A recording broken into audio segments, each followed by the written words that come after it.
Hello everyone, welcome to my talk. Folks, you can sit in here if you feel like. If you don't feel like, still stay there. This is my talk, the first non-keynote talk from B-Sides Prague. Congratulations, B-Sides Prague. You also have a B-Side. So, my talk has nothing to do with the super smart talk that was the keynote. I'm a simpleton.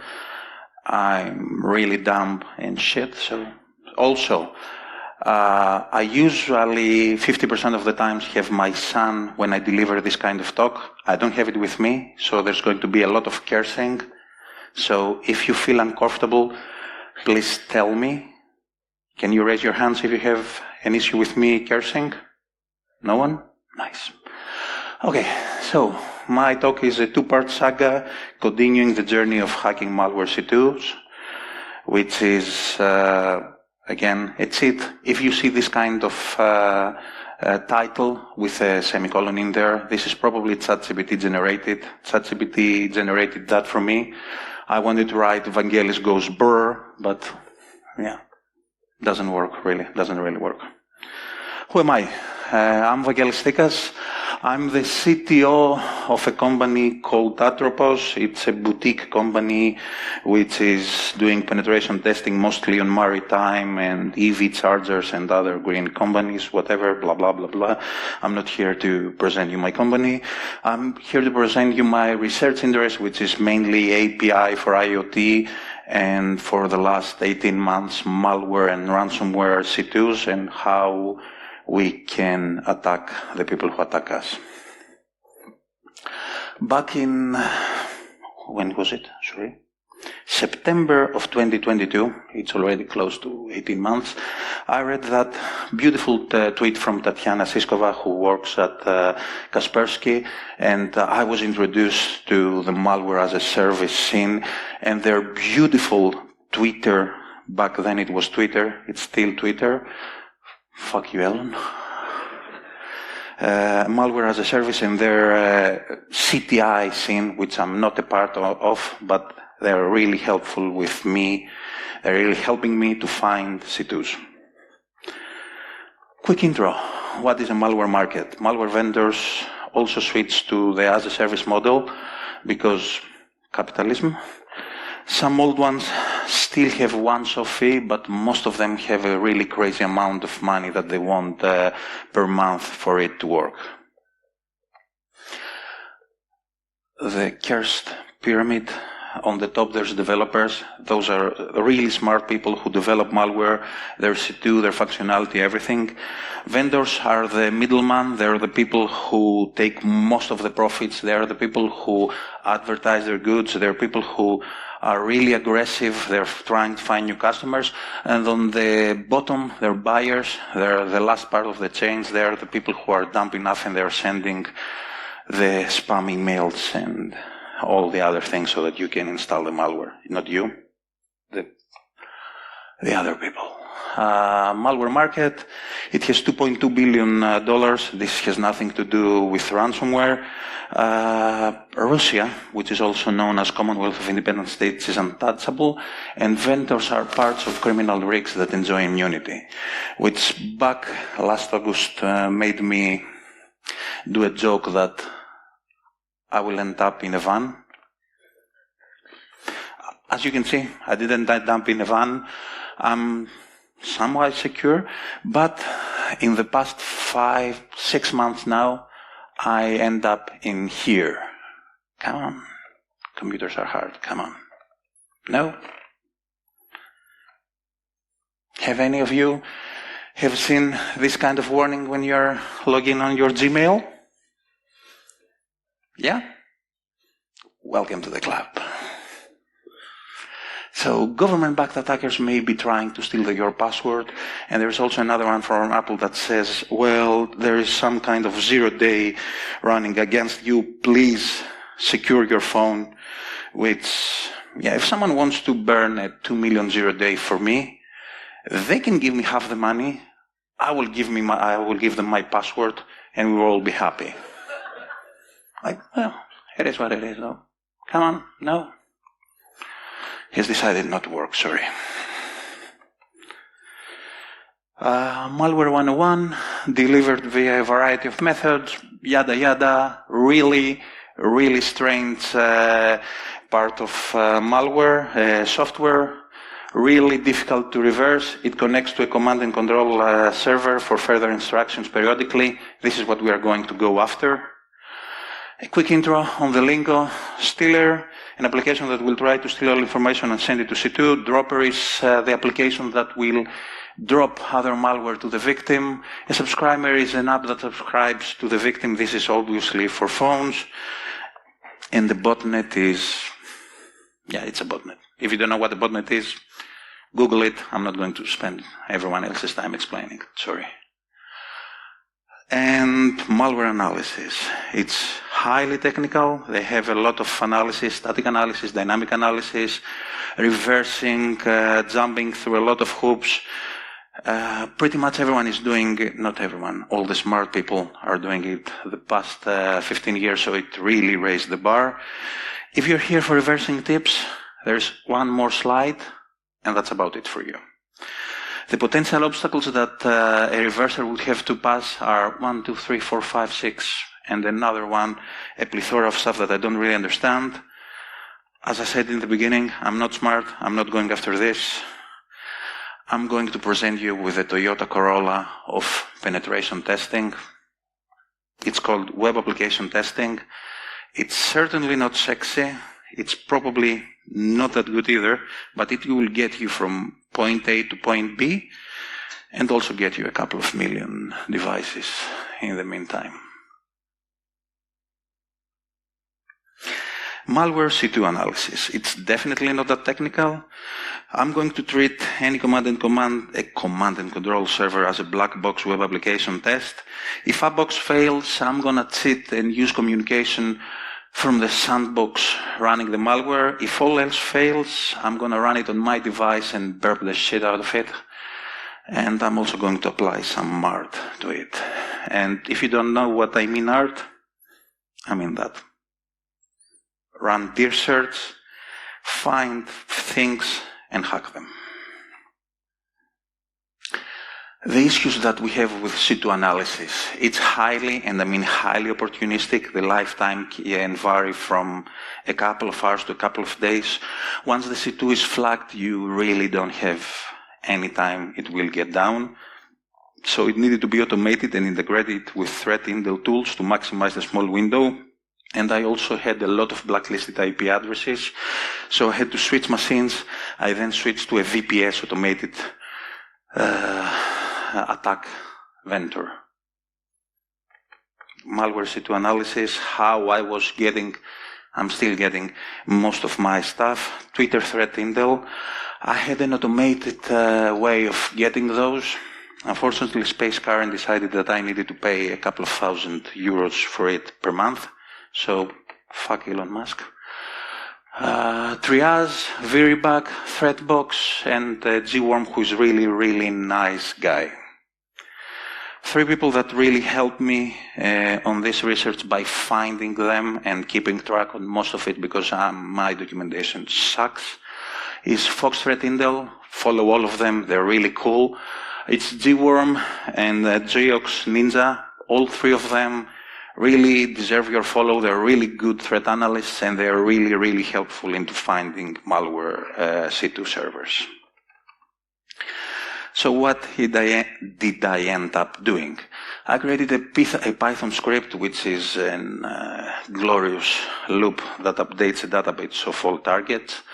It scans all targets for potential issues. It tries to exploit them immediately if it can.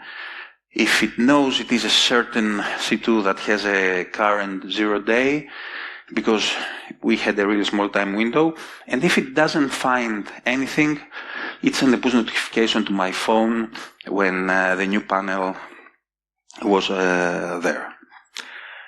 Any of you married? No? No one? Nice. Good for you. So, when you get married, don't do that.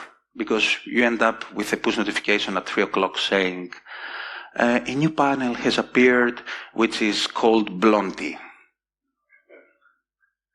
I had a lot of explanations to do, so it is what it is, though. Toolset and methodology. As I said, dear search. Now I'm also new age, so I'm using FFUF too, because, I don't know. Burp suite, ZX decompiler to decompile any APKs. APK lab IO, which unfortunately seems to be not working anymore or not working as it should. I really loved that tool. AnyRun, so that we can have a sandbox, several droplets on DigitalOcean. I searched for it yesterday. I had over 1,000 droplets now that were up and down during that research. So done IO, and rest in peace, my cancerous Android phone. It couldn't handle anymore. I had installed about 100 malware on it, and it had decided that fuck this shit, I'm out. I have a new Redmi, but that was my first one. So what we're going to do, we're going to acquire a C2 URL, we're going to run it in a sandbox and review the communication logs, we're going to run automated tools with added knowledge. If everything else fails, fire up burp and thread it as a penetration test. Honestly, we never go to burp. And profit, I don't know, submit. That's my 10th time that I'm doing a similar talk about malware. So yeah, pretty nice subject. What are my goals? Get admin access to the panel, get RC on the server, acquire the source code of the panel, potentially the malware. Not that that happened only twice. And I'm not going to get Black Van. Don't get 0 date. I think I haven't gotten 0 day yet, but who knows? There's like quantum and shit, so Chinese might also be listening to me, other than you. Come on. Not horrible mention. 1, Cloudflare. I literally hate Cloudflare. They never take down anything. Whenever I report something, they say, well, we are going to notify the customer. I'm sure the customer knows that it's malware, but fuck you. Hetzner, who, when I started those research, I had my VPSs in there, and I said, well, there is someone in your network, and they said, yeah, that was you. Fuck you. They canceled my whole subscription and said, you cannot scan everyone else. So fuck you, Hetzner. And bulletproof hosting providers, for an obvious reason, I'm not going to extend. Everything from here on is 0 day. Feel free to take a look. Feel free to exploit them if you feel like it. I'm not doing it. Amadey. Anyone who has been in the malware scene knows who Amadey is. Typical stealer. They're 7 years old. They're sold in Russia for a one-off, usually used as a dropper for other malware. Their source was leaked 5 years ago, 6 months ago from me, and today again. Why the fuck not? If you go to my GitHub, you're gonna see the latest source code. Known connections to Lockbit, TA, and a lot of other TAs. I don't care. How was it hacked? They have a stray file zip from DearSearch.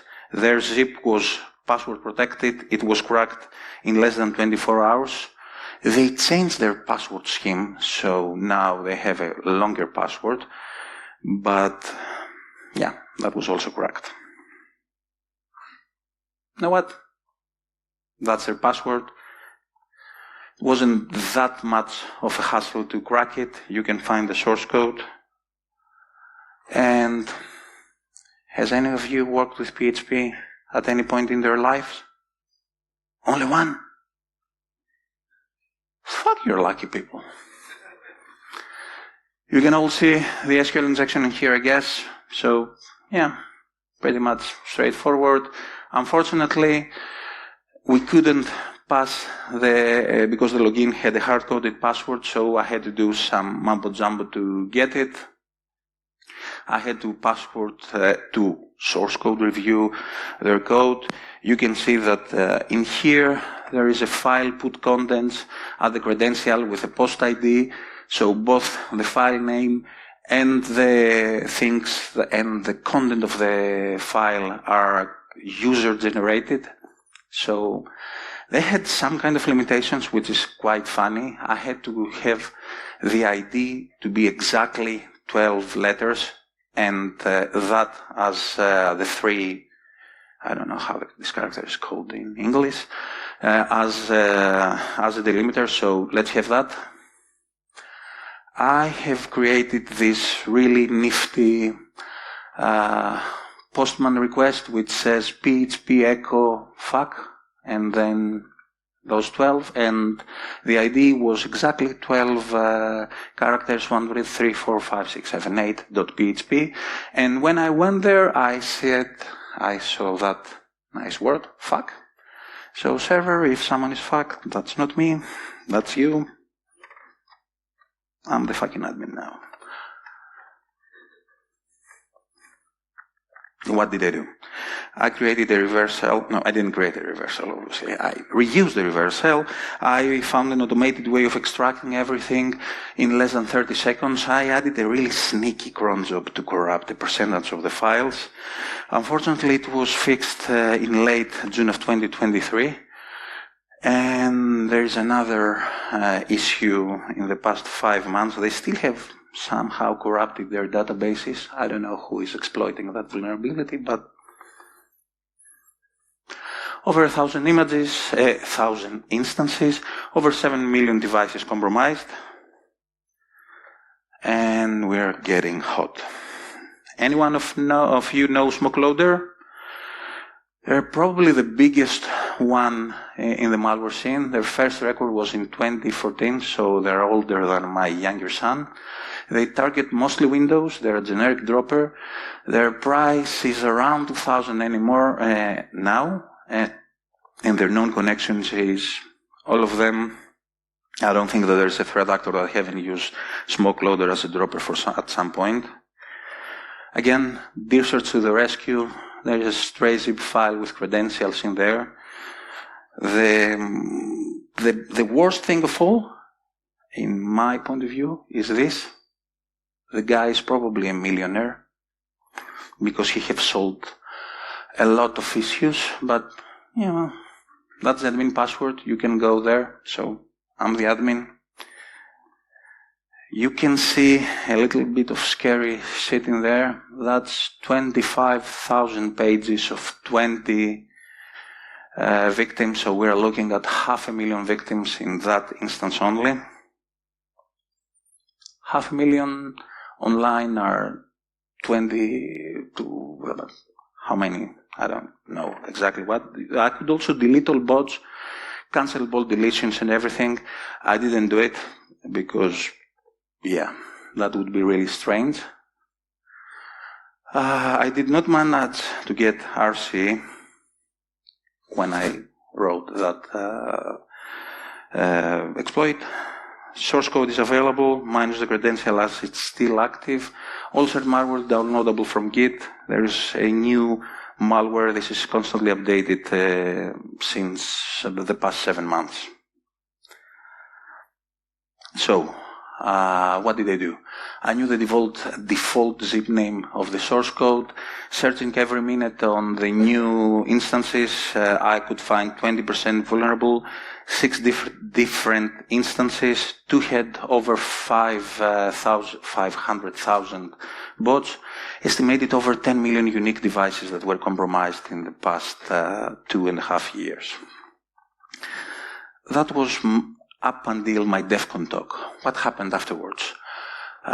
They cut off access to most of their servers, not all of them, obviously.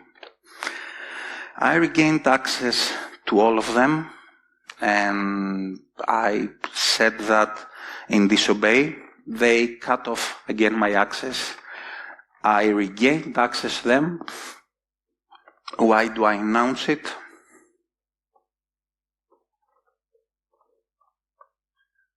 I really want them to know. We have a camera in here. We do, right? Where is it? There? Fuck you, SmokeLoader. It's me. I don't care anymore. They can burn their access. We know who you are. We're after you. Get out of Russia. I dare you. uAdmin. Smaller one, surfaced on October 2016. Typical stealer. Lots of variation. Sold on Telegram for $200, not $300 anymore.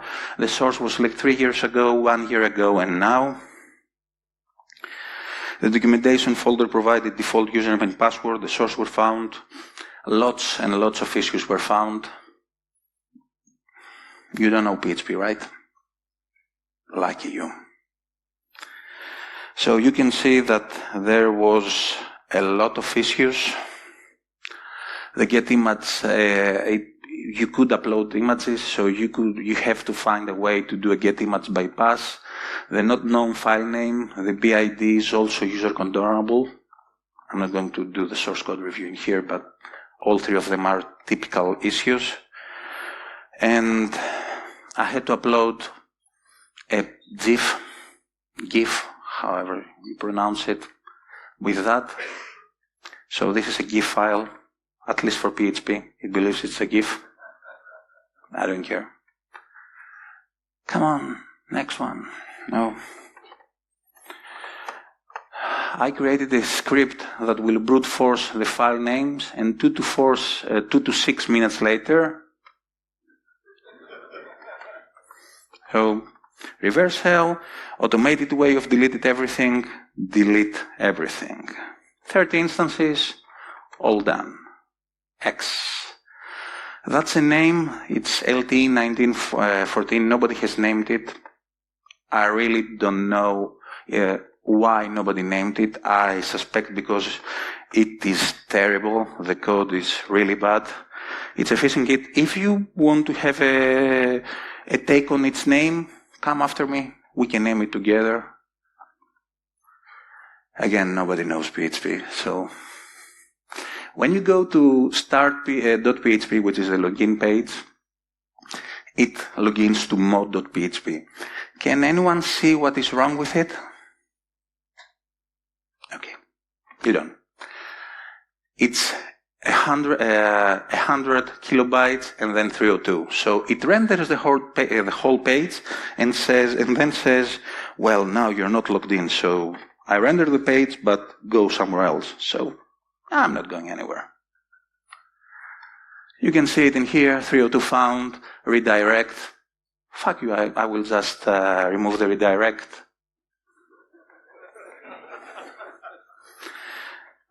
Can anyone tell me what's strange for the phishing kit in here? No?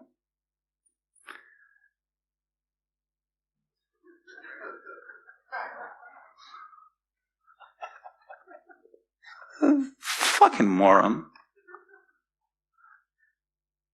It had a fucking link to his page, which is a legal Netherlands company, which I don't know. And the code is terrible. It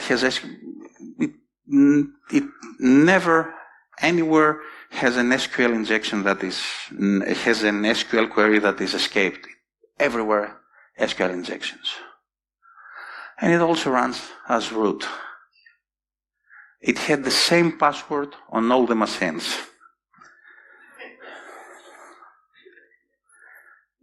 I don't know why it's down. All of them are down now, unfortunately. So sorry for them. And their business model. So, BBX stressor. There are DDoS-as-a-service, lots of common exploits in the server, plus some custom script, 6 different servers with the same crime kit. I somehow find the source code. You don't know PHP again, right? So someone is executing ping with the URL, which is a trimmed version of the post URL. Can anyone think what could go wrong in here? No.